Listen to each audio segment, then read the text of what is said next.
Thank you. Thank you. Good evening, everyone. I'm very sorry for the slight delay. As you saw, the weather was atrocious and a lot of people were late, so we now have more or less a packed house. And I'd like to welcome you tonight on behalf of the organizing committee of the Edward Said Annual Lecture, Mariam Said, who will introduce Professor Chomsky, Mary Kay Wilmers, who I haven't seen yet, I hope she's here, Ahdaf Suaif, and Jacqueline Rose. Also, on behalf of the London Review of Books and the A.M. Catan Foundation, I welcome you tonight. This is our fourth lecture in a series, which I hope will go on for many years. And tonight we present Professor Chomsky speaking about violence and dignity, reflections on the Middle East. Professor Chomsky needs no introduction. For over 60 years, he's helped generations of citizens, including students, activists, and intellectuals, unravel and analyze some of the most challenging and complex questions facing them, facing us, and in an astonishing number of disciplines, ranging from linguistics to international relations and so on. But it is his principled engagement with and struggle against injustice throughout these years that have made his insights so very forceful and necessary, helping many of us in our attempts not only to better understand the world, but to also strive to make it more just and equitable. Before we begin, however, I'd also like to thank Mary Kay Wilmers again and the London Review of Books for their fantastic and generous support to us this year, to Fiona McMurrough and her team who have handled press relations so very effectively, and the Mosaic Rooms team who have worked tirelessly to make this evening a success. I think you can see that we're already there more or less. Professor Chomsky will be introduced by Mariam and will speak for approximately 40 minutes. He'll then take a small number of questions afterwards. He has also very generously signed a limited number of copies of his new book, Power Systems, which are available to purchase in the outside hall. Please join me in welcoming Mariam Said.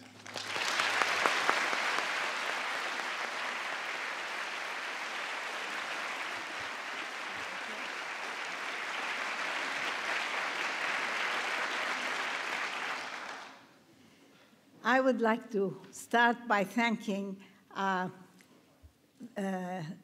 all the people Omar thanked, from the London Review of Books to the team who made all this possible, and also the A.M.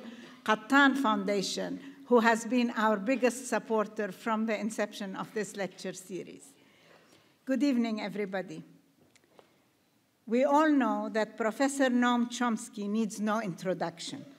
I will try to be as brief as I can in order not to take too much of his time. Renowned academics, public intellectuals, activists, and humanists are the words used to describe Noam Chomsky and my late husband, Edward Said. Exceptional people with vision, responsible intellectuals whose interpretations on what is taking place in the real world is unique and different. Their respected fields had to do with the importance of language. Chomsky as a linguist and Edward as a literary critic.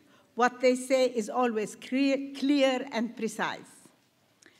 Noam and Edward met in the 1960s and over the years maintained an off and on conversation on various subjects, including current affairs and policy formation. At some point, they toyed with the idea of collaborating together on a book. Both were very busy. Unfortunately, this idea never materialized. The telephone, the Xerox machine, and the mail were the only means of communication during the 1960s and 70s. Copies of hard-to-find printed information, such as newsletters or translations of foreign language articles, would be sent by mail. Edward and Noam had a friend who was a very important source of this kind of alternate information. His name was Israel Shahak, an Israeli professor of chemistry, a Holocaust survivor, a remarkable man who spent hours and hours every day translating from Hebrew to English newspaper articles that appeared in the Israeli press and commenting on them. In the beginning, he would write his translations by hand. Eventually, he accepted to use the typewriter. Both Edward and Noam were recipients of his diligent work, and his analysis challenged them and others to probe further. Nowadays, we are privileged to have the world of cyberspace. News and images are received instantly, thanks to the internet and cellular phones with cameras. However, it takes a very long time to sift through the massive amounts of alternate information. Edward was getting overwhelmed with the barrage of information. Noam introduced him to a wonderful woman called Shifra Stern, a paralegal by profession, and like Israel Shahak, had taken it upon herself to provide others with hard-to-find information. Shifra spends hours on the internet compiling information from unknown sources and emails her output to people like Noam and Edward. During the last few years of his life, Edward would eagerly await Shifra's input, and after going through her package would say to me, "Shifra is amazing."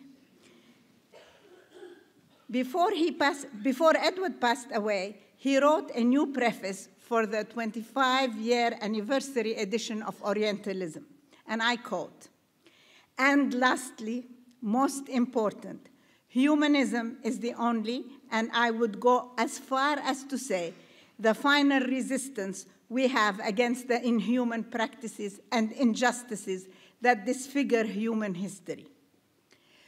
We are most privileged to have with us tonight a rare voice with deep insight and intuition. Please join me in welcoming Professor Noam Chomsky, the most prolific humanist and resistor, whose valuable work over 60 years encompasses the whole globe and reaches the furthest corners of the earth. Thank you.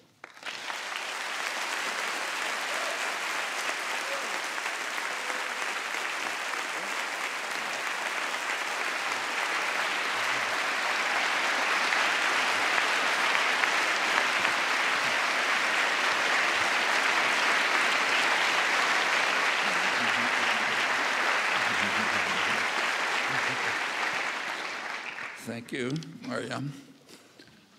A Swedish novelist, Henning Mankell, tells of an experience in Mozambique at the peak of the hideous atrocities of the apartheid era.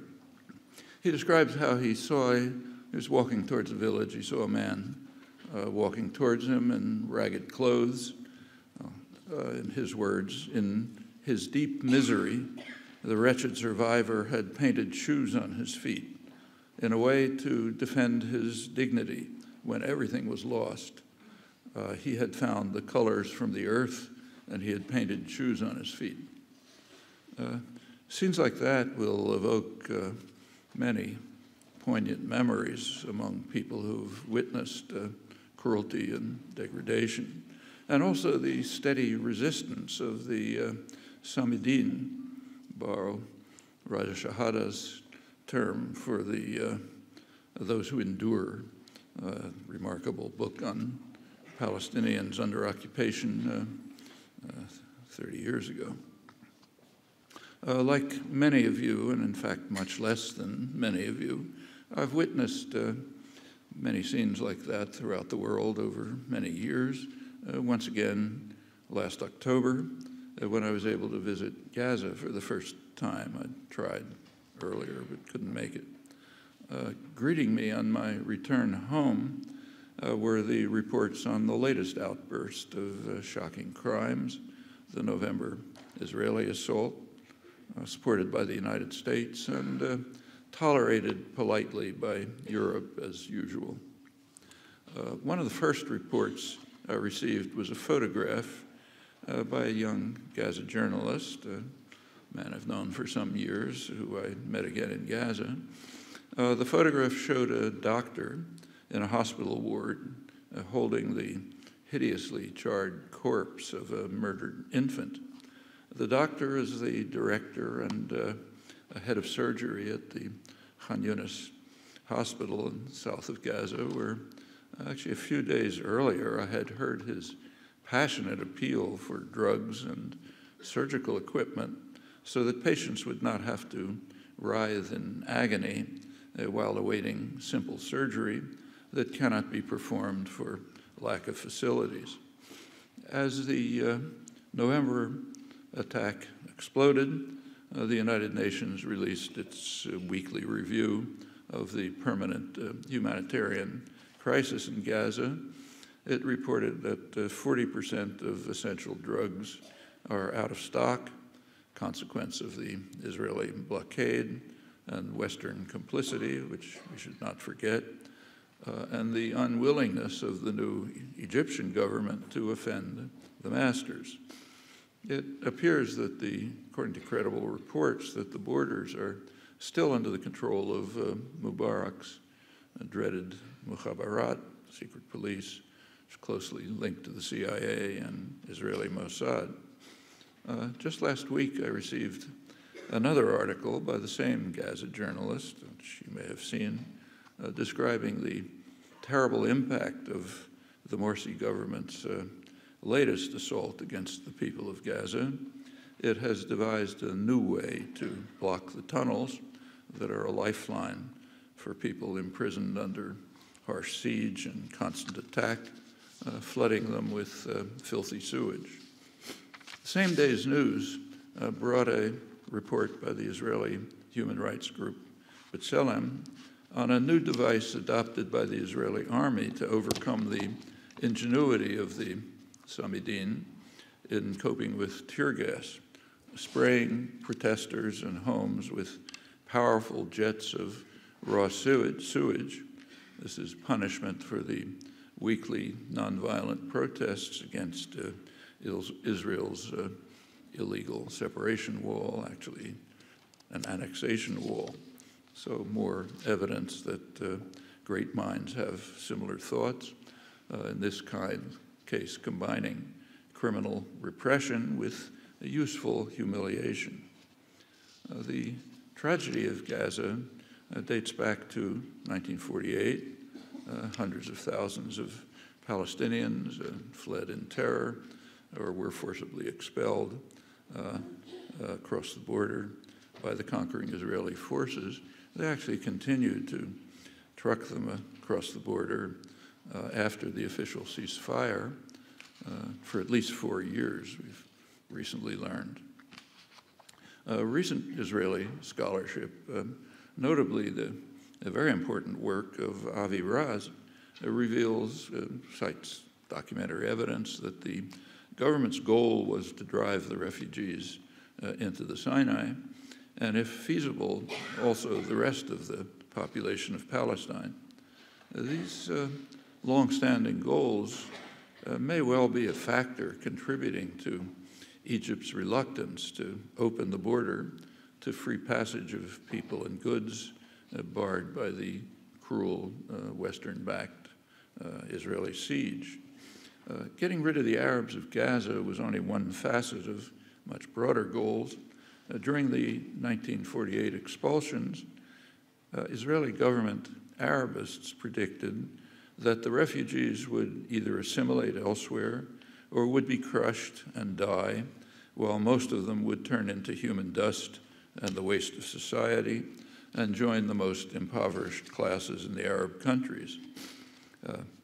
As for the Arabs of what we call the land of Israel themselves, Prime Minister David Ben-Gurion held that they have only one function left to them, to run away. The causes of the refugee flight are no longer seriously in question. There are very few who would question the conclusions of the most prominent Israeli historian of the topic, Benny Morris. In his words, the refugee problem was caused by attacks by Jewish forces on Arab villages and towns and by the inhabitants' fear of such attacks, compounded by expulsions, atrocities, rumors of atrocities, and by the crucial Israeli cabinet decision in June 1948, right in the middle of the atrocities, to bar a refugee return, leaving the Palestinians crushed with some 700,000 driven into exile. Morris is critical of Israeli atrocities, in part because they're too limited. Ben-Gurion's great error, he says, perhaps a fatal mistake, was not to have cleansed the whole country, the whole land of Israel, as far as the Jordan River. There's actually evidence, just appeared in the last few days, from recently declassified Israeli cabinet records that Ben-Gurion apparently had the same reaction to the failure, the fatal mistake of not completing the purification of the land, as it's called. From the earliest days, Arabs were regarded as an alien implant in the land of Israel. As the Balfour Declaration was released, Chaim Weizmann, who, as you know, Israel's first president, the most respected Zionist figure, he remarked that the British had informed him that in Palestine there are a few 100,000 Negroes, Schwarzes, actually, he said, but that's a matter of no significance. Weizmann, in turn, had informed Lord Balfour that the issue known as the Arab problem in Palestine will be of merely local character, and in effect, anyone cognizant of the situation does not consider it a highly significant factor. So displacement of the inhabitants by a Jewish settlement raises no moral issue. A later president, Israeli president, Chaim Herzog, also incidentally a labor dove, he articulated the basic guidelines in 1972. The date's important. This is often attributed to Menachem Begin and Likud, but it's not. It's an old Labor Party program. He said, I do not deny the Palestinians any place or stand or opinion on every matter, but certainly I am not prepared to consider them as partners in any respect in a land that has been consecrated in the hands of our nation for thousands of years. For the Jews of this land, there cannot be any partner. That's the doves that I'm quoting, the humanists. Lord Balfour himself, who was a devoted Christian Zionist, he expressed similar views. These were actually quite a common element of elite Christian Zionism, which long predates Jewish Zionism. It included leading figures in the United States as well. That was primarily a British phenomenon. They were immersed in the Holy Book with lessons that the land of Israel was promised to the Jews. Others are interlopers, Woodrow Wilson, and Harry Truman, many others. That's, for example, why one of Franklin Delano Roosevelt's leading advisors, an important cabinet member, described the Jewish return to Palestine as the most remarkable event in history. In the United States, a traditional elite Christian Zionism is now buttressed by an enormous right-wing Christian movement, passionately pro-Israel, deeply anti-Semitic, forms much of the current base of the current Republican Party. It's important to recognize that, to understand lots of things that take place regularly, like the Chuck Hagel hearings a few weeks ago. Christian Zionism is an important factor in shaping policy towards Israel-Palestine from early years. There are others. It's noteworthy, for example, that the strongest support for Israel in the international arena comes from the countries that are called the Anglosphere, Britain and its offshoots, US, Canada, and Australia. These are unusual in the history of imperialism, and that there are settler colonial societies based on extermination or expulsion of indigenous populations in favor of a higher race. And in them, such behavior is kind of instinctively considered natural and praiseworthy. So what Israel's doing looks entirely normal, quite apart from the religious element. Now, the crucial factors, certainly since 1967, are strategic and economic and still prevail, but others shouldn't be overlooked. Well, going back to Gaza, after Israel's 1967 conquests, its torture took new forms, too many, too awful to review. all seemed to be pretty much under control until December 1987, when the Intifada suddenly broke out, first in Gaza, spreading quickly throughout the territories, largely nonviolent. It stimulated quite impressive popular organization. Anyone who visited, I was there, could see that. Large respects, revolt against the feudal society, the Palestinian society. It elicited brutal repression, reached its peak of savagery under the orders of Defense Minister Yitzhak Rabin, another admired dove. He informed a Peace Now delegation at the peak of the state crimes that meaningless U.S. dialogue with the PLO was designed to grant Israel, I'm quoting him, at least a year to suppress the uprising by force. The inhabitants of the territories are subject to harsh military and economic pressure. Rabin explained that in the end they will be broken, abandoning their hopes for a life of dignity. Gaza was placed under closure at that time, breaking any connection to the rest of Palestine.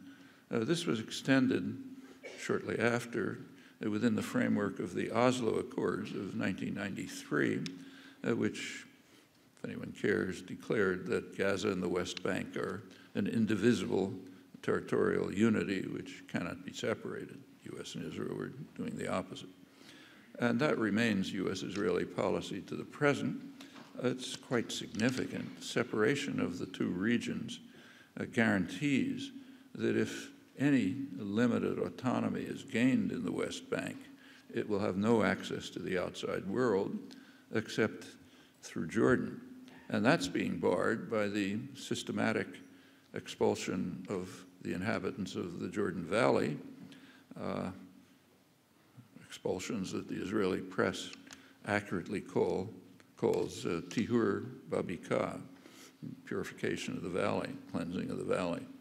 These are programs that have slowly reduced its population from 300,000 in 1967 to less than 60,000 today. They continue steadily with extreme cruelty. We'll soon be commemorating the 20th anniversary of the Oslo Accords. They were hailed at the time as a historic breakthrough on the path towards resolution of the Israel-Palestine conflict, and not universally hailed, of course, certainly not by prominent Palestinian figures who could see easily what's happening. Among them was Raja Shahada. He was Palestine's leading legal specialist. He'd been trying in vain for years to block Israel's violations of international law in the territories. And he recognized right away that the accords were a surrender in the interests of Israel and the Tunis-based PLO leadership, which was being marginalized within the territories, but is now restored to power through the side channel in Oslo. Another one was Edward Said, who saw exactly what was happening and condemned the capitulation at once. Another was historian Rashid Khalidi. He was actually an advisor to the Palestinian negotiators at the Madrid negotiations. He described the Oslo agreements as an infernal trap. Still another was Haider Abdel-Shafi. He was probably the most respected Palestinian within the territories. He'd headed the Palestinian delegation at the U.S.-run Madrid negotiations, and he refused to capitulate to U.S.-Israeli demands. He insisted that any agreement must, at the very least, bar illegal Israeli settlement in the territories. That issue was ignored at Oslo, and Abdel-Shafi refused to attend the signing of the ceremony on the White House lawn, described as a day of awe in the American press. There were many illusions about Gaza, but no basis for them whatsoever. To understand what was taking place, it was sufficient to read the short several pages of the Declaration of Principles, the document that emerged. These were quite explicit about satisfying Israel's demands and completely silent on Palestinian national rights. Article 1 of the Declaration states that the end result of the process, notice the end result when everything's finished, is to be a permanent settlement based on Security Council resolutions 242 and 338. Anyone familiar with diplomacy knows that these resolutions say nothing at all about Palestinian rights, apart from a vague reference to just settlement of the refugee problem, no mention of Palestinians. There are UN resolutions referring to Palestinian national rights, but these were ignored in the Declaration of Principles. So if the culmination of the peace process would be as clearly articulated in the Declaration of Principles, then Palestinians could kiss goodbye to any hopes for some meaningful form of autonomy, of national rights in the former Palestine. The assault on the people of Gaza mounted very sharply in January 2006, when Palestinians committed one of their major crimes. In the first free election in the Arab world, they voted the wrong way. Such insubordination conflicts very sharply with the really existing passion for democracy that's regularly proclaimed by Western leaders and the political class. And at once, the US and Israel, with Europe toddling obediently behind, as it usually does, instituted harsh measures to punish the miscreants. Actually, punishment became even more severe a year later when Gazans committed an even worse crime. Immediately after the elections, with their unwelcome outcome, Washington turned to standard operating procedure when criminal populations vote improperly, prepare a military coup. This was to be led by Fatah strongman Mohammed Dahlan. The elected government preempted the coup. That's an event denounced in the West as Hamas's violent takeover of Gaza, the context suppressed. It's bad enough to vote the wrong way in a free election, but preventing a US-run military coup to overthrow the government, that's a truly unspeakable crime. And accordingly, the siege and the other punishments were sharply increased in retaliation. We then move on to Operation Cast Lead, other atrocities. I won't review the shocking story, which Westerners should know by heart, given their critical role throughout. Well, throughout these years, Gaza has been a showcase for violence of every imaginable kind. The record shows such sadistic and very carefully planned atrocities as Operation Cast Lead, called infanticide by the Norwegian physician Mats Gilbert, who worked tirelessly at Gaza's Al-Shifa hospital with his dedicated Palestinian and Norwegian colleagues right through the criminal assault. The term infanticide is appropriate. Hundreds of children were massacred. And from there, the violence ranges through just about every kind of cruelty that humans have used their higher mental faculties to devise, up to the pain of exile that Edward Said wrote about so eloquently. This is particularly stark in Gaza, where older people can still look across the border towards the homes a few miles away from which they were driven. Or, to be more precise, they could do that if they were able to approach the border without being killed. One form of punishment has been to close off the Gaza side of the border. That includes almost half the arable land, according to the leading academic scholar of Gaza and Harvard's Sarah Roy. While a showcase for the human capacity for violence and humiliation, Gaza is also an inspiring exemplar of the demand for dignity. The first phrase one hears in Gaza when asking about personal aspirations is for a life of dignity. The distinguished human rights lawyer, internationally known human rights lawyer, Raji Sourani, writes from his Gaza home that what has to be kept in mind is that the occupation and the absolute closure is an ongoing attack on the human dignity of the people in Gaza in particular, and all Palestinians generally. It is systematic degradation, humiliation, isolation, fragmentation of the Palestinian people. While bombs were once again raining down on defenseless civilians in Gaza last November, he repeated that we demand justice and accountability. We dream of a normal life in freedom and dignity. And others perceive the same reality.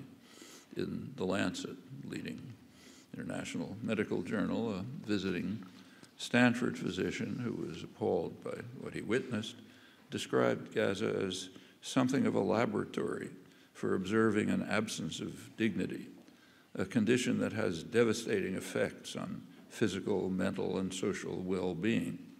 Still quoting him, the constant surveillance from the sky, collective punishment through blockade and isolation, the intrusion into homes and communications, restrictions on those trying to travel or marry or work, make it difficult to live a dignified life in Gaza. A young woman professional who managed to escape from Gaza to Canada, doctor there, Vada Agil is her name. She writes about her a couple of weeks ago about her 87-year-old grandmother who's still trapped in the Gaza prison. Before her expulsion, she writes, she owned a house, farms, and land, and she enjoyed honor, dignity, and hope. And amazingly, like Palestinians rather generally, she hasn't given up hope. So Agil continues, when I saw my grandmother in November 2012, she was unusually happy, right in the midst of the latest atrocities. Surprised by her high spirits, I asked for an explanation. She looked me in the eye and, to my surprise, said that she was no longer worried about her native village and the life of dignity that she has lost, for her irrevocably. When I see you, her grandmother said, I know that our native village, long ago destroyed, is in your heart, and I also know that you're not alone in your journey. Don't be discouraged, we're getting there. The call for dignity resounds through the Arab Spring, which, despite all of its uncertain outcomes, is doubtless a development of historic significance. Prominent Lebanese commentator Rami Khouri writes that the process at hand now in Tunisia and Egypt will continue to ripple through the entire Arab world as ordinary citizens realize that they must seize and protect their birthrights of freedom and dignity. The uprising, as you know, was sparked by the self-immolation of Mohammed Bouazizi in reaction to his humiliating and degrading treatment. Muhammad did what he did for the sake of his dignity, his mother recounts. On the anniversary of his suicide, a cart statue, sold things from a cart. The cart statue was unveiled in his honor in the town where he carried out the action that triggered the uprising and spread throughout Middle East, North Africa. The ceremony was attended by Tunisia's first elected president, who thanked him and those he inspired for bringing dignity to the entire Tunisian people. Now, in the oil dictatorships, the uprisings have been suppressed, often by violence, much to the relief of Western powers, but not entirely. So in Kuwait, while protesters were fleeing from the riot police, a Kuwaiti political scientist commented that People want dignity and political participation and equality before the law, and not a revolution. Not the Kuwaiti citizens, at least. The great majority who do the work might have other ideas in mind. Such driving sentiments of oppressed people extend far beyond the Arab Spring. We've just passed the centenary of the great textile strike of immigrant workers in Lawrence, Massachusetts, near where I live, led by the Wobblies, who played a leading role in the labor movement until it was crushed a few years later by Woodrow Wilson's Red Scare. The strikers won the strike under the banner "Bread and Roses," now a famous slogan, sustenance and dignity. And today, immigrant workers and immigrant activists in the United States organize in what they call the Immigrant Dignity Campaign. The lively labor press of the early industrial revolution bitterly condemned the rising industrial system for depriving those driven to the mills of their dignity as free human beings.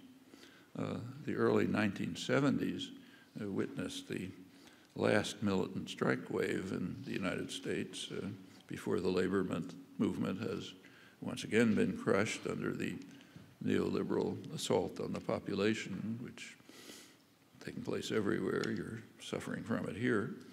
The strikes were a call for bread and roses, for workers' control of the workplace so that they could uphold their basic dignity. And that continues today with the spread of worker-owned enterprises and cooperatives on a rather impressive scale.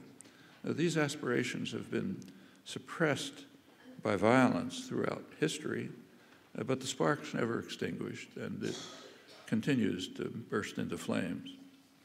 The search for dignity is understood instinctively by those who hold the clubs and who recognize that apart from violence, the best way to undermine it is by humiliation. That's second nature in prisons everywhere.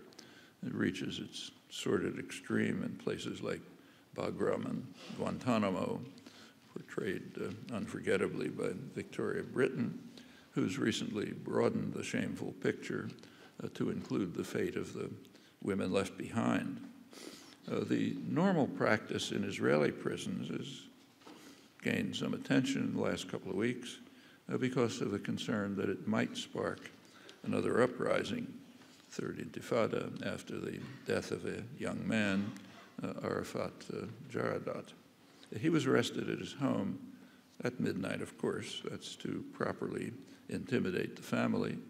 He was charged with having thrown stones and a Molotov cocktail a few months earlier during Israel's November attack on Gaza. He was healthy and vigorous when arrested. He was last seen alive in court by his lawyer, who describes him as doubled over, scared, confused, and shrunken. The court reacted by remanding him to another 12 days of what's called interrogation, and he was found dead in his cell. Israeli journalist Amira Haas writes that Palestinians do not need an Israeli investigation. For them, Jaradat's death is much bigger than the tragedy he and his family have suffered. From their experience, Jaradat's death is proof that the Israeli system routinely uses torture, and from their experience, they know that the goal of torture is not only to convict someone, but to deter and subjugate an entire people by humiliation, degradation, terror, familiar features of repression at home and abroad. And Europeans should not overlook their willing and significant participation in the latest phase of Washington's reign of torture. I say latest phase because there are ample precedents. The Open Society Institute just released its study called Globalizing Torture, a CIA secret detentions and extraordinary rendition.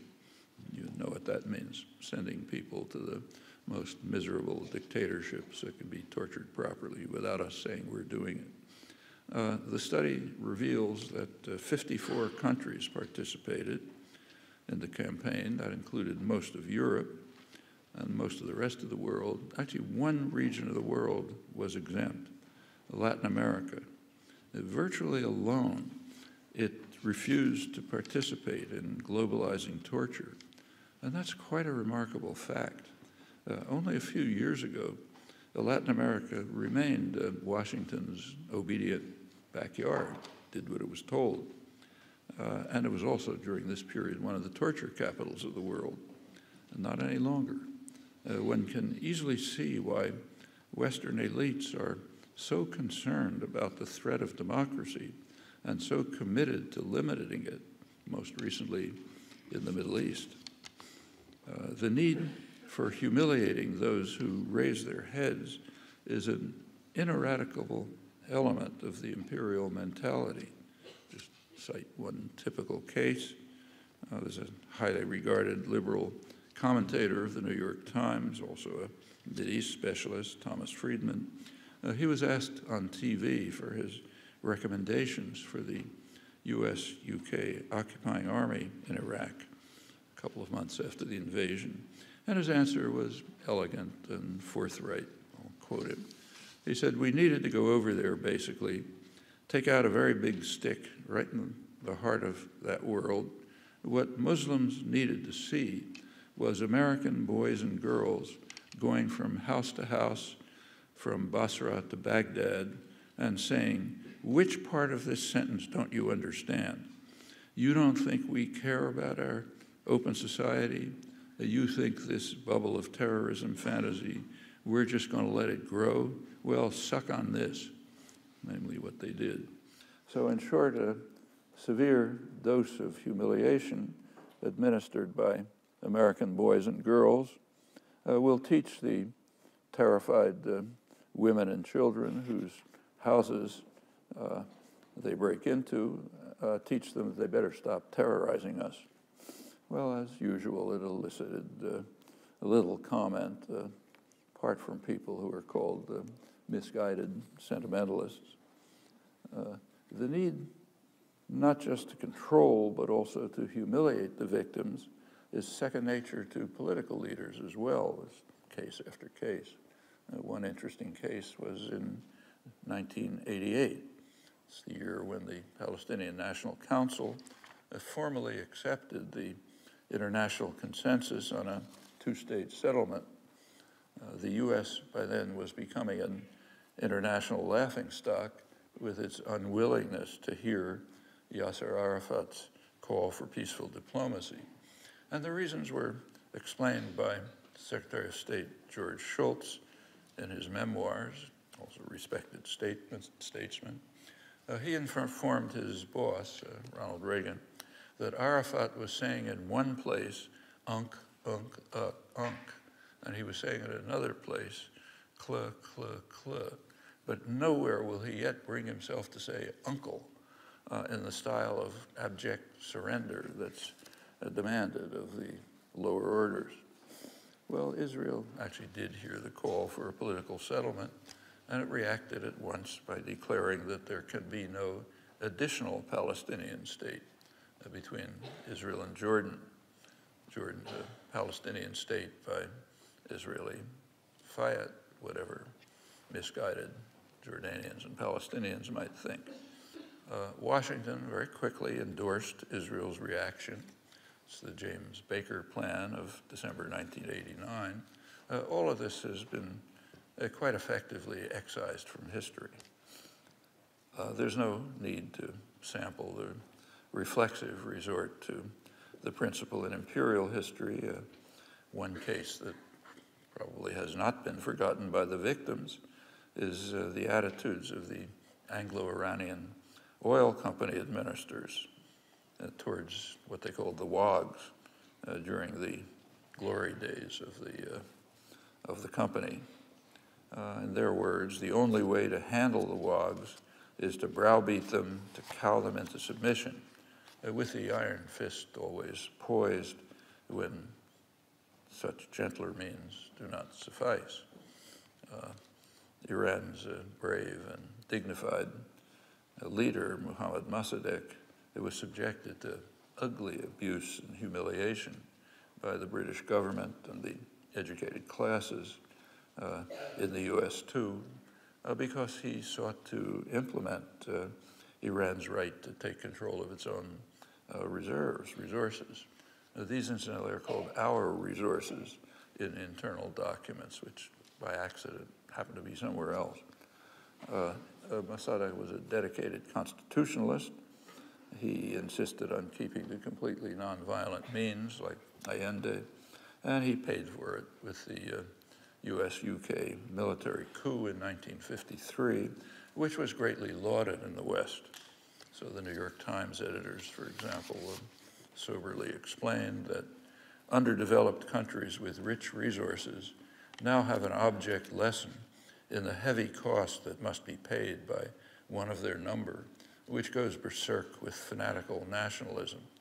It's perhaps too much to hope that Iran's experience will prevent the rise of Mossadeghs in other countries, but that experience may at least strengthen the hands of more reasonable and more far-seeing leaders who will have a clear-eyed understanding of the principles of decent behavior, meaning crawl properly and say uncle when you're supposed to. And it did for many years, though by the 1970s, the tide of independent nationalism could no longer be crushed by violence. These attitudes are so close to the surface that they break through at the slightest provocation. That happened at once when the WAGs asserted their rights in the early 70s and sought to overcome the sharp decline in oil prices relative to other commodities, which had been so beneficial to the West thanks to its effective controls. Influential intellectual Irving Kristol, he's one of the godfathers of contemporary conservatism, he wrote that insignificant nations, like insignificant people, can quickly experience delusions of significance, which have to be driven from their primitive minds by force. In truth, he explained, the days of gunboat diplomacy are never over. Gunboats are as necessary for international order as police cars are for domestic orders. Thoughts widely echoed. Sometimes humiliation can take slightly more subtle forms. One was the topic of a lecture here 2 years ago in honor of Edward Said by Rashid Khalidi. His title was Human Dignity in Jerusalem. Perhaps some of you heard it. Khalidi discussed a project of the Simon Wiesenthal Center, which is dedicated to promotion of human rights and dignity. The project was to build a center for human dignity in Jerusalem. The site they chose is the Mamilla Cemetery in Jerusalem, the most venerated Muslim burial place in Palestine, where companions of the Prophet are reputedly buried, many other honored figures. Actually, parts had already been taken for a parking lot on the site of Israel's Independence Square. The idea of desecrating a cemetery to construct a center for human dignity could only occur to people so dedicated to humiliation of their victims that they can't perceive what they're doing. There was an appeal to bar the project. It was denied by the Israeli Supreme Court. Well, finally, I'd like to say a few words on how these themes, which just run through history, how they arise in the foreign policy issues that are of primary significance for U.S. policymakers and for the U.S. political class, at least if we judge by the presidential debates, Chuck Hagel senatorial hearings, and the coverage they've received. There was a foreign policy debate, the last of the debates before the election. The two contestants the two countries predominated overwhelmingly, Israel and Iran. Obama and Romney, two candidates, vied with each other in proclaiming their undying loyalty to Israel and in identifying Iran as the gravest threat to world peace. In the Hagel hearings, there were 136 mentions of Israel, 135 of Iran, scattered mention of other countries and foreign policy issues. Hagel was berated by the Republicans, and it's crucial to remember that it was the Republicans, for being insufficiently loyal to Israel and not sufficiently dedicated to bombing Iran if it does not capitulate. Well, in the case of Israel, there's been a near unanimous international consensus on a diplomatic settlement. It's been blocked by the United States for 35 years with tacit European acceptance. I've mentioned some of the reasons. Contempt for the worthless victims is no small part of the barrier to achieving a settlement with at least a modicum of justice and respect for human dignity and rights. It's not beyond imagination that the barrier can be overcome.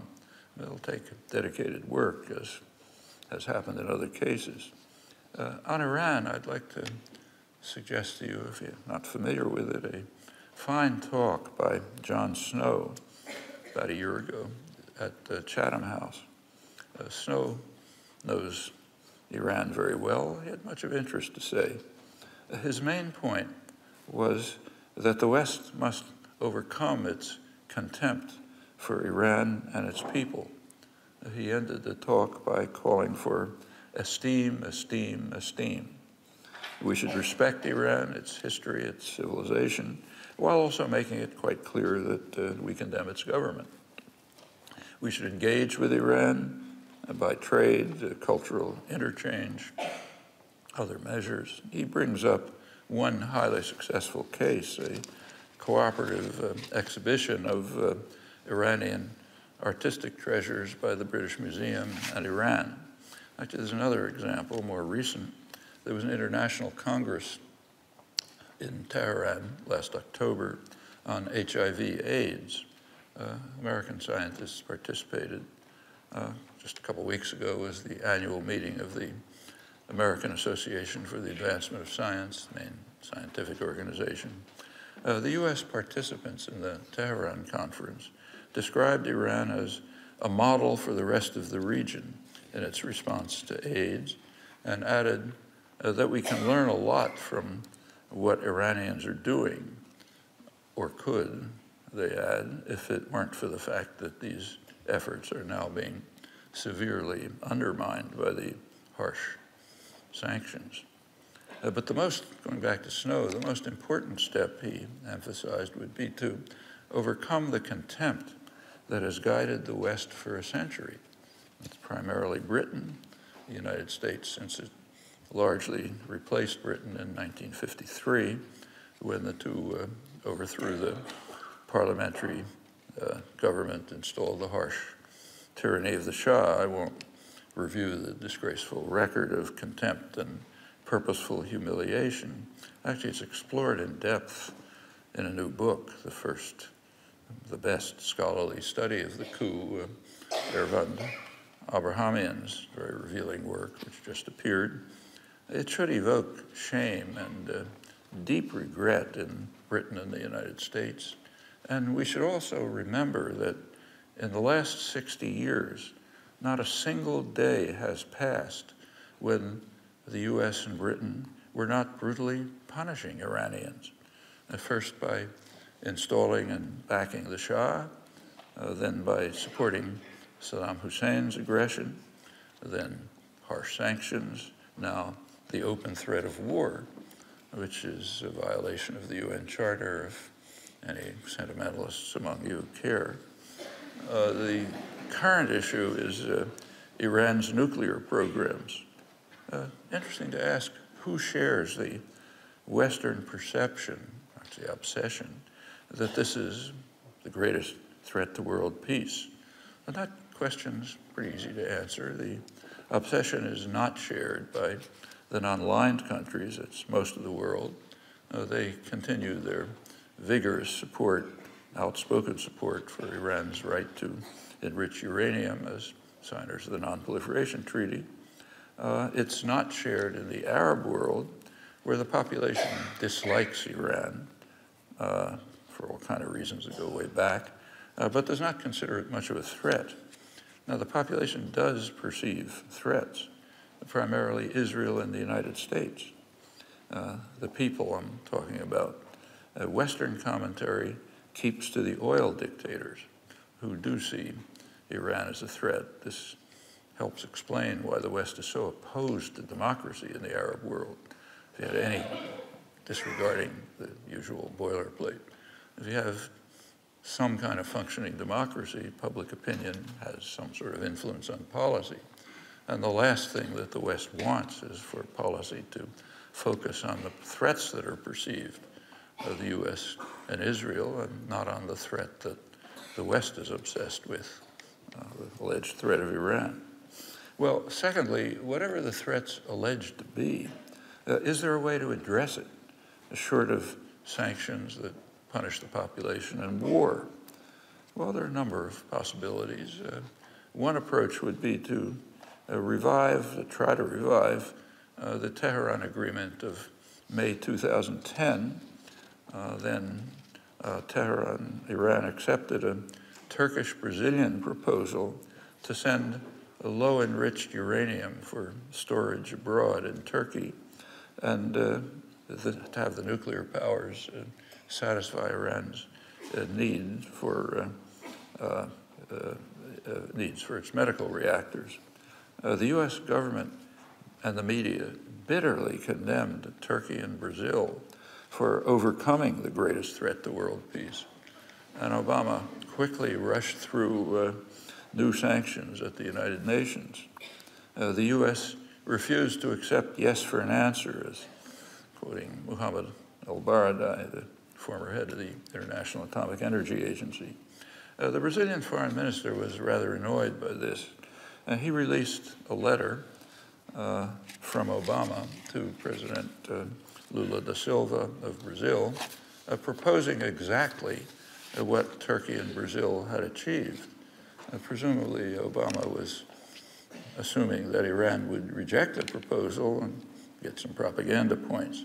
The incident was glossed over rather quietly, but the option may remain, one of several. And there's also a broader approach to the problem, which is worth thinking seriously about.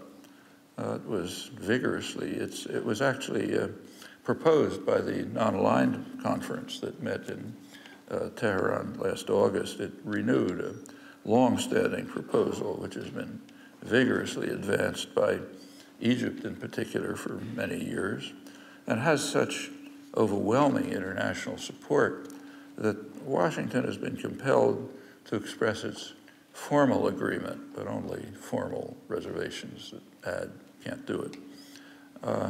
It's also supported by some of the most prominent U.S. and Israeli strategic analysts. That proposal would be to move towards establishing a nuclear weapons-free zone in the region. If even steps were taken towards that, it would mitigate whatever crisis is perceived, might be a way to end them. Well, an opportunity to carry forward the program arose last December.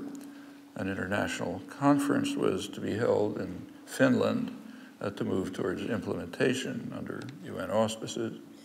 In November, Iran agreed to attend.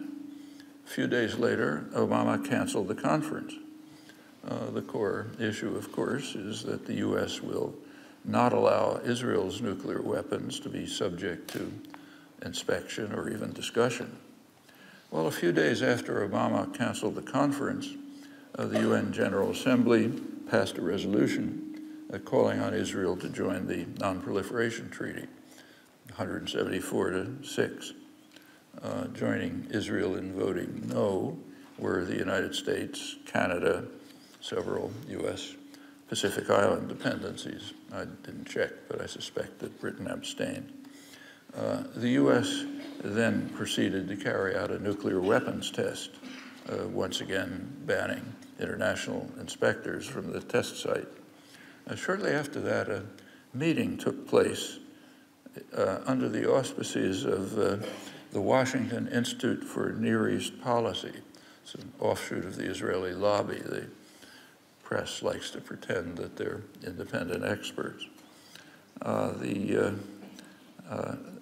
There was an enthusiastic report in the Israeli press.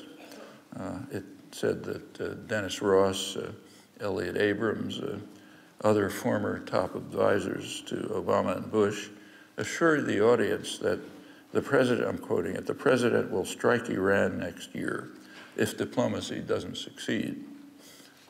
Well, one reason why diplomacy won't succeed is that there's no protest against what's happening.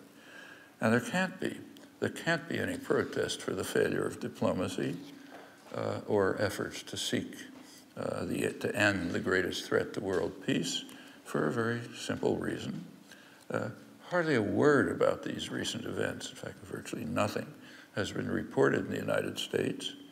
It's another interesting illustration of how free speech can be restricted in a very free society with essentially no government coercion. I haven't investigated, but I suspect that the same is true here. You can tell me. There are other possibilities. None can be seriously pursued unless the powerful are capable of learning to respect the dignity of their victims.